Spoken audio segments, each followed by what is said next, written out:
Pope Leo just released his first apostolic exhortation, Dilexi, I have loved you, which focuses on the poor. Coupled with his recent comments, it's already sparking a lot of conversation. Here with insight and analysis is the Papal Posse, editor-in-chief of thecatholicthing.org, Robert Royal, and canon lawyer and priest of the Archdiocese of New York, Father Gerald Murray. Gentlemen, thank you for being here. Pope Leo signed this exhortation, the translation is, I have loved you, on the feast of St. Francis of Assisi. Father, Pope Francis had been working on this text of this exhortation just before he passed away, and Pope Leo took it up and finished it. Another example of continuity from the last pontificate, at least from the Vatican's perspective. Your thoughts? Yes, this is, it reminds me when John Paul II came, he continued the document of catechesis that John Paul I had been working on, and that became Catechesi Tradendae. So it is something that popes have done. They continue the work.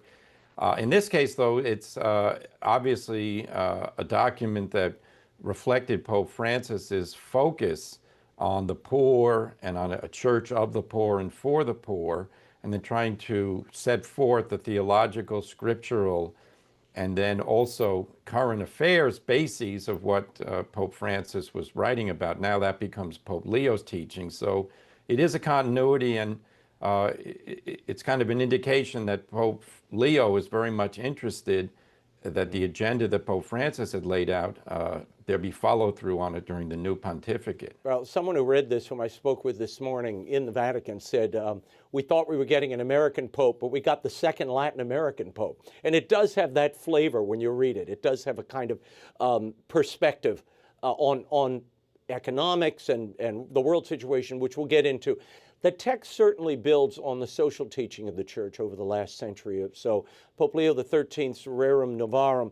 And in it, Leo writes that, the new Leo, the poor are not just objects of charity, they are also evangelists who can inspire conversion. Bob, how do you see Leo's exhortation in relation to Rerum Novarum as the bedrock of modern Catholic social teaching, particularly the issue of poverty and the poor, which the Church has always given voice to? Yeah, I mean, look, it's a very heartfelt and I ought to say repetitive and long text Yes. about how the Church is centrally focused on the poor, how we have an obligation toward the poor, how we learn from the poor. Yeah. But I think this moves quite a bit of distance away from Leo XIII. Oh. Because Leo XIII is looking at socialism. He's coming down the line and he knows that both in terms of how it views human beings and how it views social structures, that it's mistaken, that what we really need is Christianity, respect for the dignity of people, workers, etc. Yeah. This really moves in a very different direction, where the poor, it's very hard to say who the poor are in this text, because it's people who are deprived, or people who are excluded. It says right near the beginning that the poor are growing throughout the world, which is false, by the way. Really? Yes. I mean, we know from, look, numbers are not everything in this regard, but we know from World Bank statistics, which everyone uses to try to gauge where are we going with economies, that since 1990, the number of poor in the world has declined. It was 1.5 billion in 1990. Okay. Today it's about 775 million. So it's a half. And that during a period when the global population grew by over 2.5 billion. So look, we haven't solved the problem of poverty in the world. It's good for the Church to talk about how we have obligations with the poor and how we learn about what Christianity is from how we treat the weakest among us. Yeah. But at the same time, I think it doesn't have a realistic appraisal of where we are. We're not in a perfect circumstance, but certainly a lot of what I think the Vatican doesn't like, which is to say capitalism, technological developments, those things have really had enormous consequences that have helped the poor out of poverty. Yeah, and that's barely mentioned. Yeah, the categories of the poor are odd here, Father. I mean, they talk about, migrants who aren't welcomed, people who don't feel welcomed by their community. Heck, Father, I didn't realize I was poor my whole life. I mean, I got a ton of people that don't welcome me. But here's an excerpt from Dilexi, this new exhortation from Pope Leo. I want to get your reaction. It says in one point, we need to be increasingly committed to resolving the structural causes of poverty. And then it says, Father, the preferential option for the poor is invoked once again. He says, there are those who say our task is to pray and teach sound doctrine, separating this religious aspect from integral development. They even say that it's the government's job to care for them, or that it would be better not to lift them out of their poverty, but simply teach them to work. At times, pseudo-scientific data are invoked to support the claim that a free market economy will automatically solve the problem of poverty. Well, Father, I mean, that's what Bob was talking about. It actually did.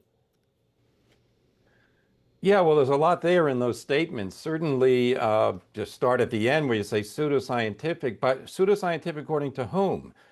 Because there are plenty of people who have written studies based on what Bob is talking about to show that where free market economy is thriving and is legally recognized and guaranteed, that you have development. And I would take this perfect examples: post-war Japan, Korea, India.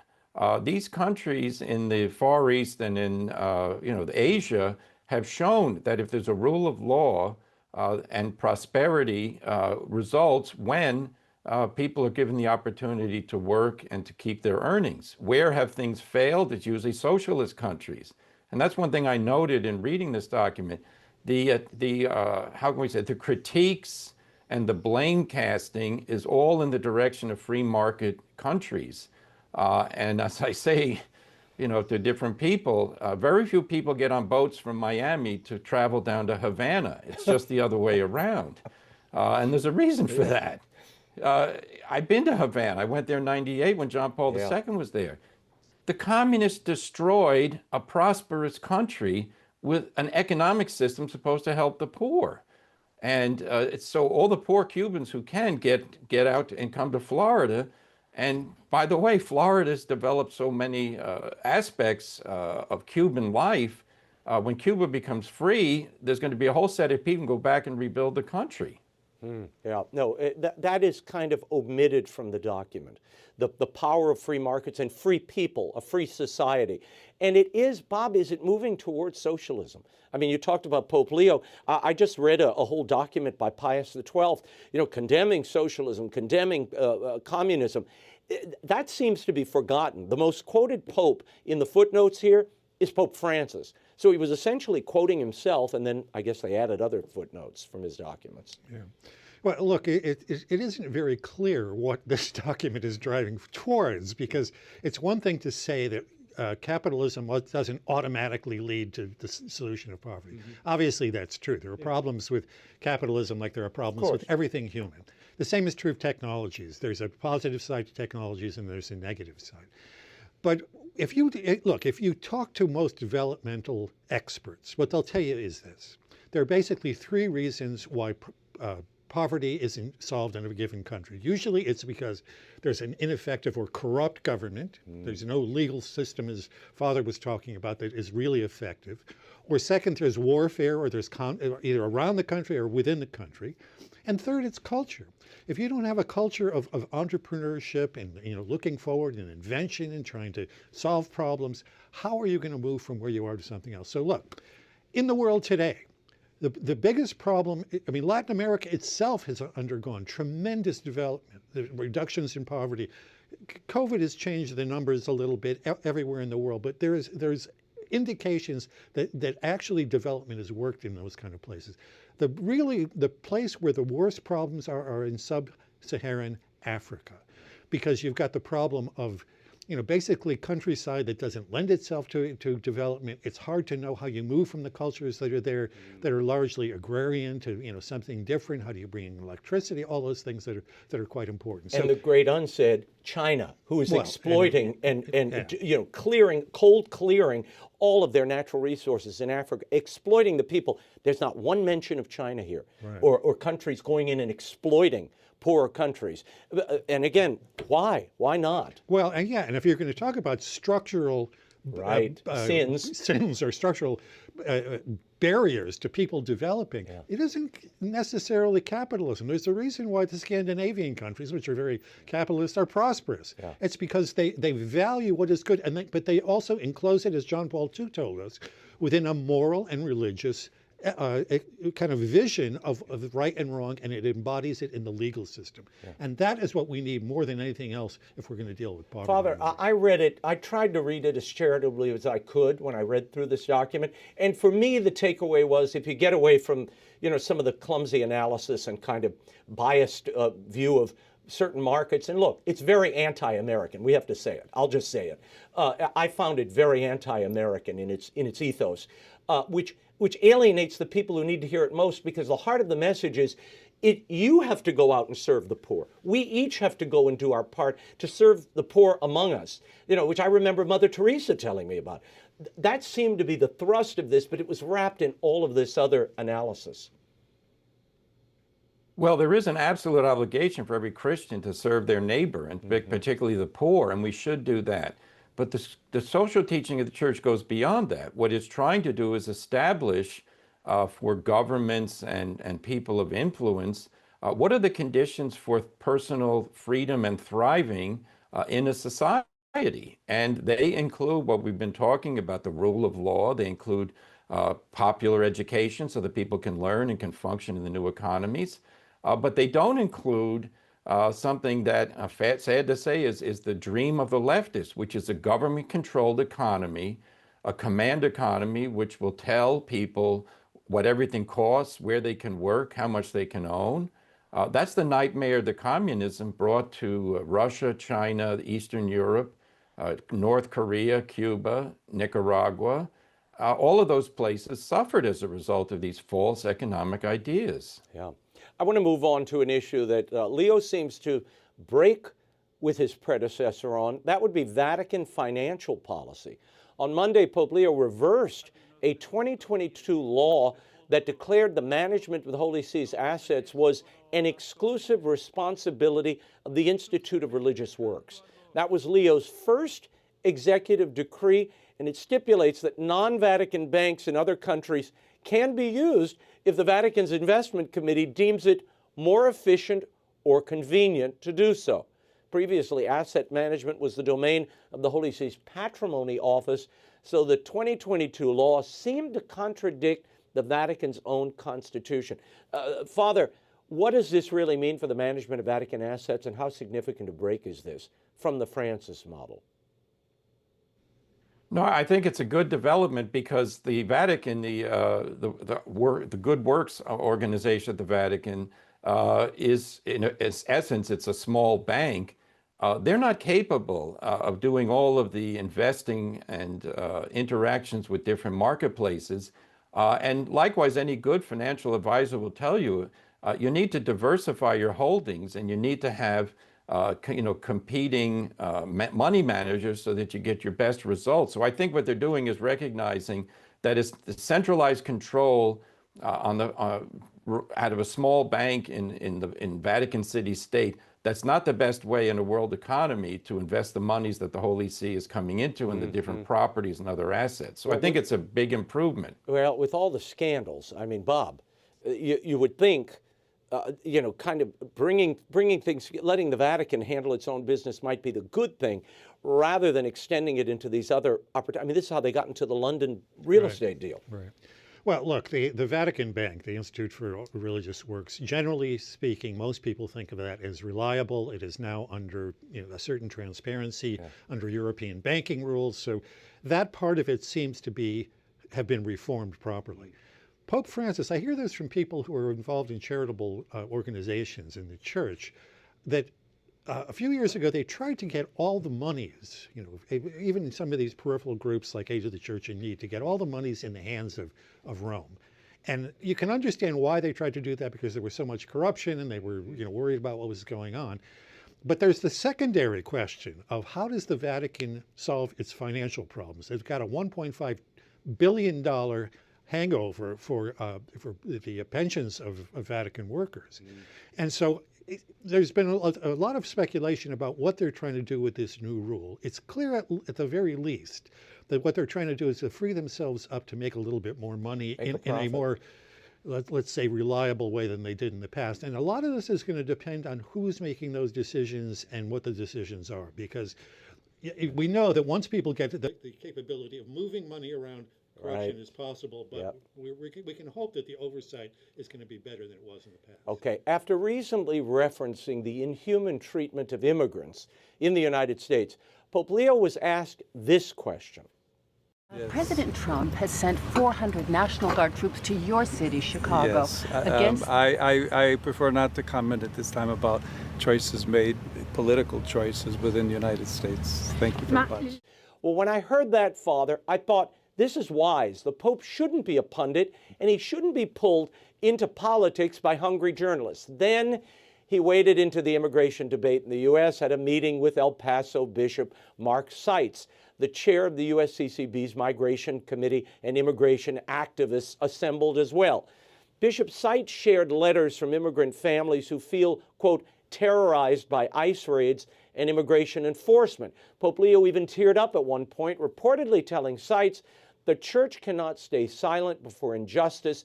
You stand with me, and I stand with you. Here's a bit of their exchange.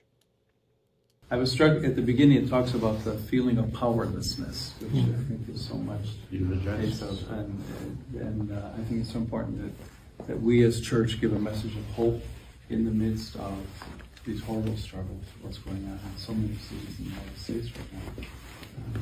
That it just, I mean, at least the church cannot be silent. You've spoken very strongly, and you know we're trying to do the same in our country, and yet not get into the political fray the best that we can. I know. I mean, even within the conference, there are challenges there. Yeah. I mean, that's one place there should be. I wish there were stronger voice.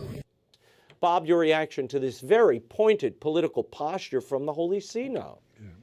Well, look, we all see some troubling elements in the way that now, because there have been so many illegals allowed into the country, that ICE and other 20 law million. enforcement have to deal with this. And, you know, when you see that, or if there's an abusive member of ICE or something, it's a problem and it ought to be dealt with. Just Yes. like if a policeman loses his temper, we deal with that. But it doesn't invalidate the fact that this country has a responsibility to enforce its immigration laws.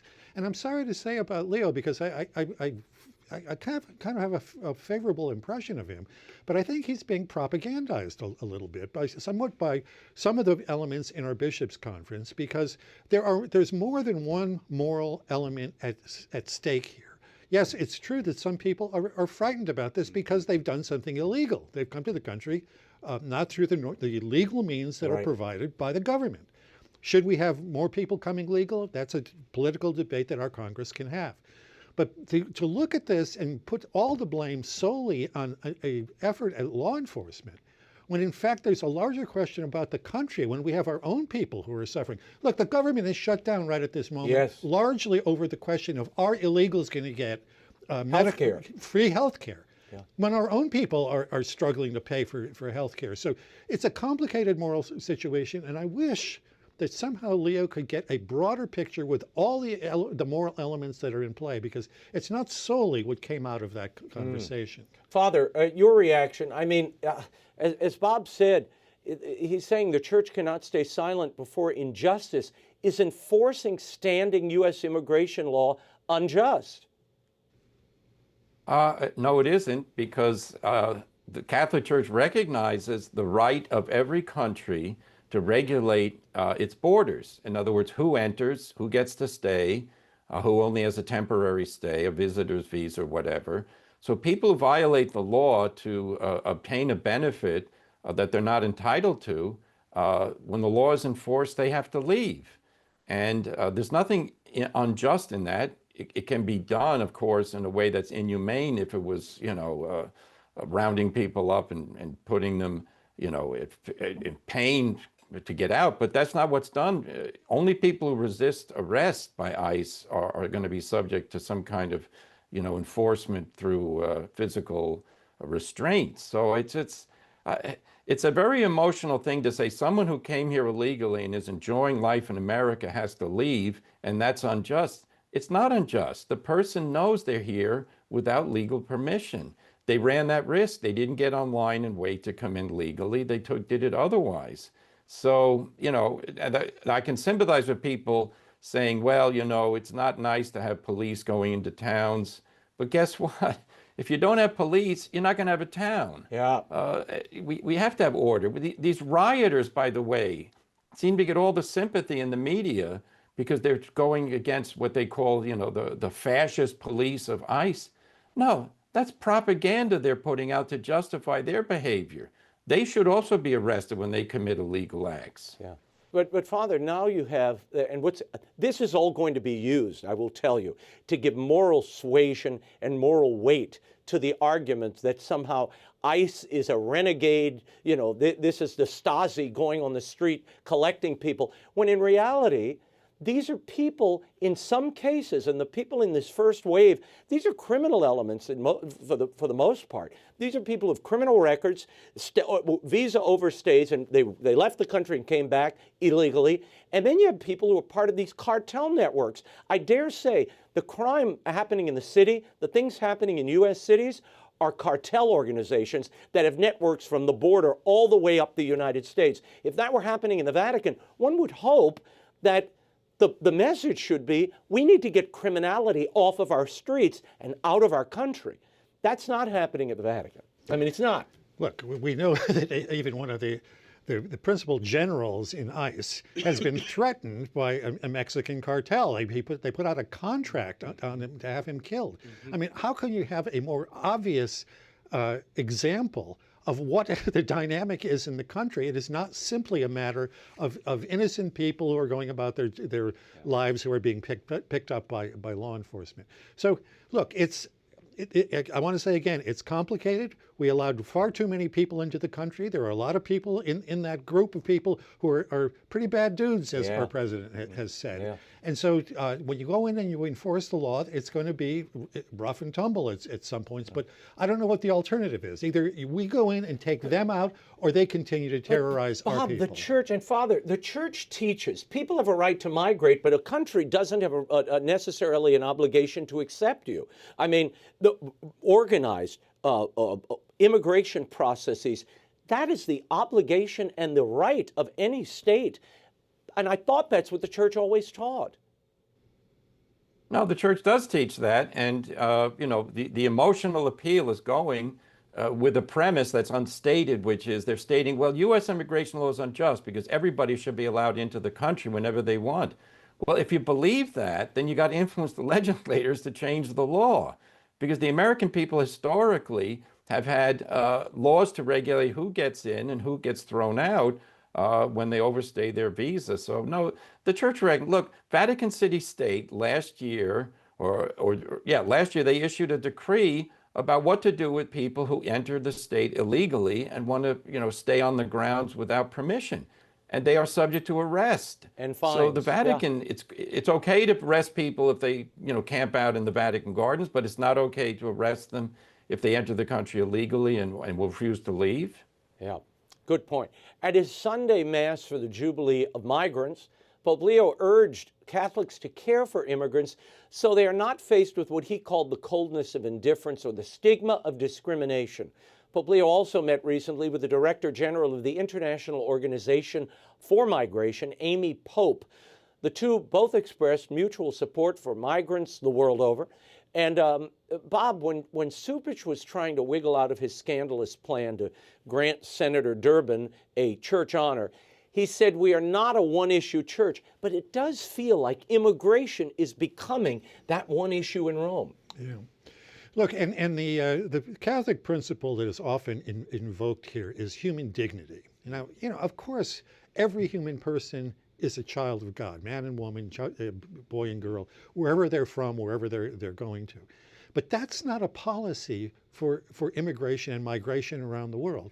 And it's curious, in light of what we said about this new apostolic exhortation, where do migrants want to go? They want to go to precisely those countries where capitalism and the rule of law and technologies are producing wealth, because it's a better place to live than where they're coming from. Those terrible inhuman places. Yeah, I mean, one of the things that needs to be done in terms of human dignity, and I heard this actually during the Synod on young people, is if the young people, the most dynamic, the most intelligent, the most promising part of your population migrate to Europe or to the United States or wherever they want to go, Australia, what is going to happen to those countries, to their systems that are left behind, their economies, their political systems, their cultural systems? There has to be, part of the humanity of this situation is to make it less urgent for people to migrate in the first place. Right. I mean, they talk a lot about how climate change has produced this way. And climate has almost nothing to do with migration. Yeah. It has everything to do with political situations, economic situations, and so forth. So, look, migration is going to be on our radar for a long time in the near future, because there are lots of people who want to come to the developed world. But we can't take a kind of Johnny one-note approach to this very large problem. Yeah. In a related story, Father, another U.S. bishop is considering suspending the Sunday obligation to attend Mass in his diocese for Catholics who find themselves afraid of ICE raids and arrests. Archbishop Jeffrey Grobb of Milwaukee raised the possibility in a recent interview where he also said he had no issue with ordaining women as priests or deacons, but cannot do so with the current strictures of the Catholic Church.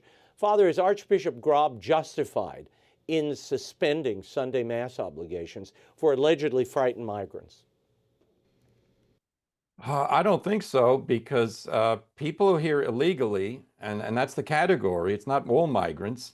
So people who are here illegally know that they don't have a legal basis to remain in the country. So there's anytime, any place, they're subject to arrest, because if ICE knows where they are or finds out, then they can arrest them. So if they've chosen to go about their lives and go to work and go to the park and go to the movies, they can also go to Mass. Yeah. Now, the other thing is that Archbishop Grobb said that he has no problem ordaining women. Yeah. Well, wait a minute.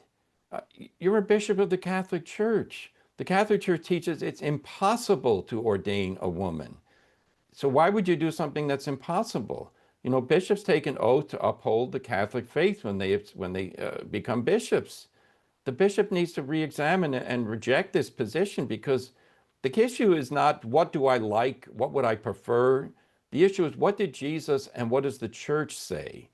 And the Church says very solemnly, Jesus only ordained men, the Church will only ordain men. Yeah. That bishop treats the priesthood with the same fungibility he treats borders, I guess.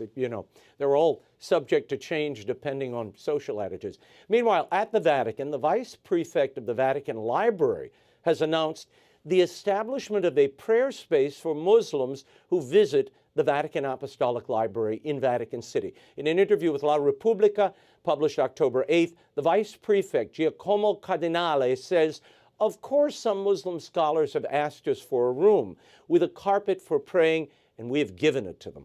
Bob, this is kind of like the blessing of the block of ice last week. I mean, the satire kind of writes itself.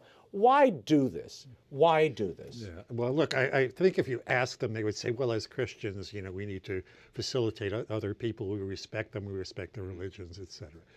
And that's all well and good. Yeah. But that doesn't mean that you have to provide space for them in the Vatican To Library worship. Yeah. to worship a God who is not actually our God. And in fact, we're dealing with Islam, which for me, I think more and more is becoming an explosive issue inside the Catholic Church itself, because we just celebrated the victory at Lepanto the other day. Yes. We know that because of the victory over the Turks in Vienna, that Vienna did not become Muslim, although it's more and more becoming Muslim these days. They're catching up. Yeah, they're catching up. They say that in the public schools in Austria, the Muslim children outnumber actually native Austrians. Wow. So look, Islam is a militant religion. To welcome them in may satisfy certain people who have certain views of what Christianity is. I think for most Muslims, they look at that and they say, oh, that's nice, they're weak. Father, do you think they're going to build a special chapel for you to say Mass at Mecca? No chance of that. So, and I wouldn't even ask for it. In fact, it's a little presumptuous of the scholars to ask for this prayer room. They go out to lunch. They could also take time to go outside and pray. So, What can I say? Yeah, there's nothing more to say about this. Bending over backwards to appear to be ecumenical. Well, the answer is the library is a place you go to study, accomplish that task, and then leave to do other things. Yeah. The prefect of the DDF, Cardinal Victor Manuel Fernandez, is denying that his dicastery approved a same-sex blessing guide drawn up by the Catholic Church in Germany. The president of the German Bishops' Conference, Cardinal Georg Betzig, has claimed that the controversial guide issued during the papal interregnum had been created transparently in consultation with the dicastery. Fernandez is now telling the Pillar that didn't happen. They didn't approve anything regarding such a text or guide, and he maintains that he sent the German bishops a letter reminding them that a ritualization is not possible according to fiducia supplicans. Bob, again, we come to this ambiguous teaching and messaging. Does Fernandez's denial hold water? Well, I don't know that I trust either side in this controversy, because clearly there's a lot of self-interest on both sides. It could very well be that there was just a difference of interpretation of what was actually said at the time. That would be a very generous interpretation, I think, of what's going on. I have to think that the Vatican, even Fernandez at this point, is wary enough about this controversy that he would be cautious about actually approving something like that. And then maybe there is just the factor that Leo has come along in the meantime, who maybe has made it clear that we want he's actually said this, that the original idea of what the Pope meant by that, which was not blessing unions, but blessing individuals, is what he wants to get back to. I just don't know, but it just seems to me that this is very murky for precisely the reason that you mentioned. It's an ambivalent statement to begin with. Yeah, Father, I mean, once you have the door open, they're going to open it all the way. I mean, this is what we've seen over the last 50 years, 60 years. Well, the real solution is fiducia supplicans has to be withdrawn, and we have to renounce this false notion that you can bless people as a couple who are engaged in immoral behavior, mortal sin. That's what fiducia supplicans is all about. It's a bad document. It needs to be withdrawn, and it's caused immense controversy in the church. We just had the bishops in Africa, discussing this matter again. It is an imposition of life for the church that Pope Francis gave when he did something never done in the history of the world, which is to say that the Catholic Church considers two people who engage in homosexual activity to be a couple, and that they can be blessed as a couple. This has to end. In a related story, Pope Leo on October 2nd appointed a pro-LGBT Archbishop, Bernard Longley, to a consultor position at the Dicastery for Promoting Christian Unity under Cardinal Kurt Koch. Longley has overseen the so-called Soho Masses, a pastoral council, a group organizing liturgies for active gays. Bob, what do you make of this appointment and others like it? It's a disappointment. I think what he's probably doing is hoping that somebody who has the views that this bishop has can enter into dialogue a little bit better with, obviously, other religious groups that are also soft on the gay question. But it just seems to me to be a further step into confusion, into a kind of a coddling of LGBTs in the church that can't possibly go on much longer. I mean, it just seems to me that either we're going to have a clear definition that what we're doing is trying to encourage people to live a Christian life even though they have same-sex attraction, or we're not. And if we're not, then we're really in trouble. Yeah. Father, in a related story, partially, there was an historic appointment of the first woman to lead the Church of England. Anglican Bishop of London, Sarah Mullally, will become the first female Archbishop of Canterbury after she was nominated and approved by King Charles. And then, of course, she'll be the spiritual leader of approximately 85 million Anglicans living in 165 countries. The Archbishop of Westminster, the Catholic Cardinal Vincent Nichols, had this to say: "On behalf of the Catholic Bishops' Conference of England and Wales, I welcome the news of the appointment of Bishop Sarah Mullally as the next Archbishop of Canterbury. She will bring many personal gifts and experiences to her new role."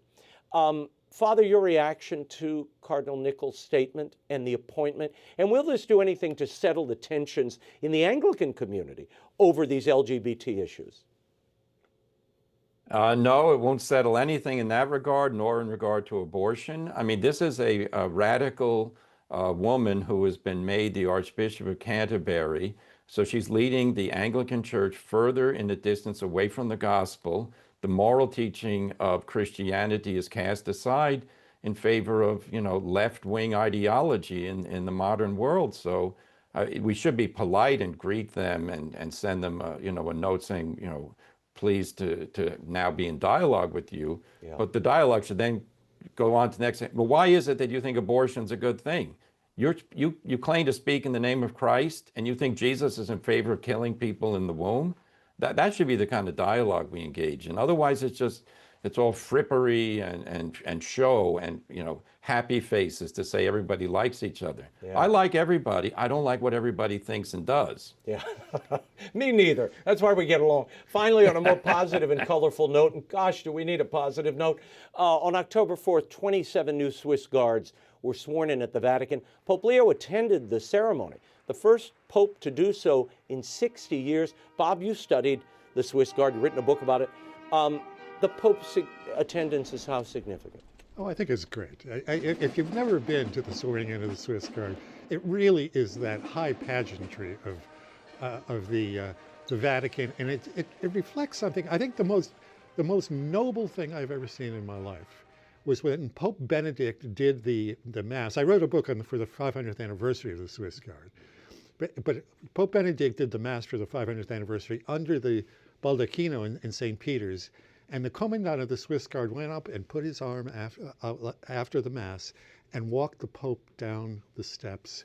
And the Swiss Guards took their pikes and slammed them on the floor. It just sent chills down your spine. And so there's a tradition there, and it's wonderful that the tradition of guarding the Pope has been honored by the current Pope. Yeah, well, it needs to continue. Yeah, it's great. I've been to a couple of those ceremonies. They are incredible to see. Father Gerald Murray, Robert Royal, thank you for your time, your commentary. We will leave it there. And you can always find more on thecatholicthing.org or on the Prayerful Posse on the Arroyo Grande podcast.